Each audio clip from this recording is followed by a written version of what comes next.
வணக்கம் நண்பர்களே, welcome to doctor PM types.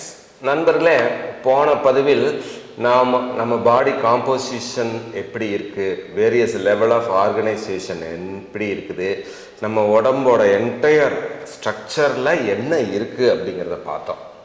இப்போது அடுத்தது நம்ம செல், டிஷ்யூ, சிஸ்டம்ஸ் எல்லாம் சேர்ந்து உருவான இந்த உடலை 4 மேஜர் பிரிவுகளாக படிக்கலாம்.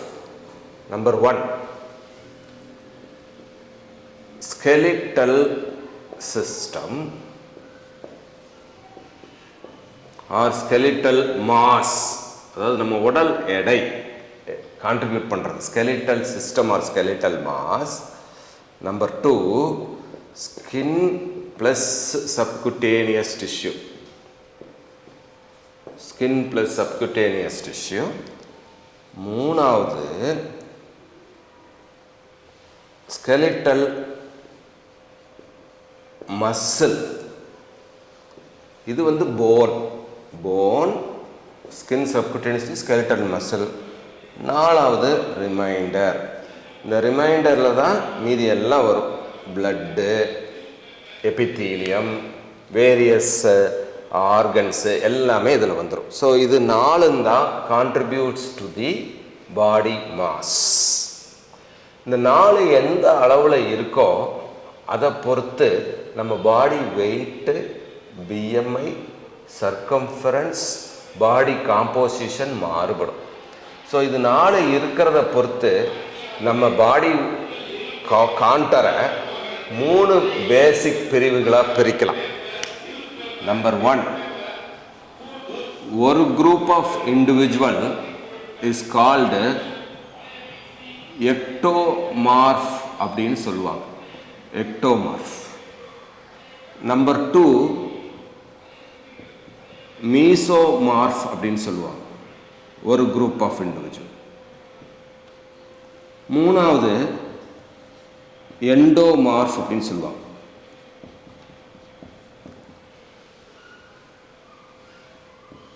இது எப்படி பிரிக்கிறாங்க? எக்டோமார்ஃப், மீசோமார்ஃப், எண்டோமார்ஃப்னா அவங்களோட bone, muscle mass, skin, subcutaneous mass, அந்த காம்போசிஷன், ஃபேட்டோட காம்போசிஷன், ஃபேட் ஃப்ரீ மாஸோட, ஃபேட் ஃப்ரீ மாஸ்னா போன் அண்ட் ஸ்கெலிட்டல் மாஸ், அதோட காம்போசிஷனை பொறுத்து நம்ம மேன்கைண்ட், நம்ம மனிதர்கள் எல்லாத்தையுமே 3 விதமாக பிரிக்கலாம் ஈஸியாக. Ectomorph, mesomorph, endomorph. எக்டோமார்ஃப்னா அவங்களுக்கு bone weight, bone will be smaller, small bones. Muscle mass will be less, மசிலும் அவங்களுக்கு கம்மியாக இருக்கும். அப்புறம் அவங்களுக்கு ஃபேட்டும் அளவு கம்மியாக இருக்கும். So they are thin built, ஒல்லியாக இருப்பாங்க. அவங்க போன் வெயிட்டு கம்மி, மசிலு கம்மி, ஃபேட்டு கம்மி.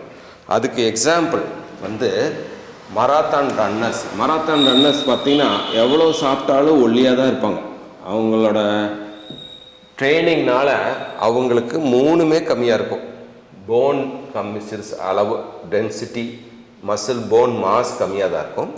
மசில் மாசு தின்னாக தான் இருக்கும். அது ரொம்ப தின் பில்ட் மசில் தான் இருக்கும். ஃபேட்டு இருக்கவே இருக்காது ஆல்மோஸ்ட். ஸோ எக்டோமார்ஃப்ங்கிறது ஒரு குரூப்பு. ரெண்டாவது மீசோமார்ஃப். மீசோமார்ஃப்னா they have a medium sized bone mass, medium sized skeletal mass, medium sized fat mass. So இது பார்த்தீங்கன்னா இதுதான் ஐடியல் பாடி ஸ்ட்ரக்சர்னு சொல்லுவாங்க. அவங்க நல்லா ஃபிட்டாக பார்க்குறக்கு அழகாக இருப்பாங்க. நம்ம சினிமா ஆக்டர்ஸ் எல்லாம் இந்த குரூப்பில் தான் வருவாங்க. மீசோமார்ஃப்.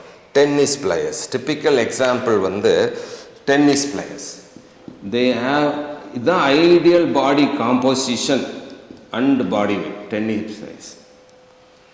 அடுத்த குரூப் எண்டோமார்ஃப் அப்படின்னா அது வந்து ரொம்ப பெரிய உருவம், ரொம்ப குண்டாக இருப்பாங்க. அவங்களுக்கு 3மே ஜாஸ்தியாக இருக்கும். போன் மாஸும் ஜாஸ்தியாக இருக்கும், மசில் மாஸும் ஜாஸ்தியாக இருக்கும், ஃபேட்டு ரொம்ப ரொம்ப ஜாஸ்தியாக இருக்கும். டிப்பிக்கல் எக்ஸாம்பிள் வந்து சூமோ ரெஸ்லர்ஸ் பார்த்தீங்கன்னா நல்லா தெரியும். ஆர் WWF ரெஸ்லர்ஸ் அவங்கெல்லாம் நல்லா வெல் பில்டாக பெரிய உருவமாக இருப்பாங்க. அவங்களுக்கு போன் மாஸும் ஜாஸ்தி, ஸ்கெலிட்டல் மசில் மாஸும் ஜாஸ்தி, ஃபேட்டும் அவங்களுக்கு நிறையா இருக்கும். நம்ம பழங்கால ரெஸ்லர்ஸ், இப்போ இருக்கிற ரெஸ்லர்ஸ் இல்லை, பழங்கால ரெஸ்லர்ஸ் எல்லாம் பார்த்தீங்கன்னா நல்லா கொழுக்கு முழுக்குன்னு தான் இருப்பாங்க. சூமோ ரெஸ்லர்ஸ் இவங்கெல்லாம் typical example for endomorph. So நம்ம இந்த மாதிரி மனிதர்களை depending on the bone mass, skeletal muscle mass and ஃபேட்டை நம்ம மூணாக பிரிச்சிடறோம். Ectomorph, mesomorph and endomorph. நாம் எல்லாருமே ஆசைப்படுறது மீசோமார்ஃப் மாதிரி இருக்கணும் அப்படிங்கிறது தான். ஸோ இதை நோக்கித்தான் நம்ம பயணம்.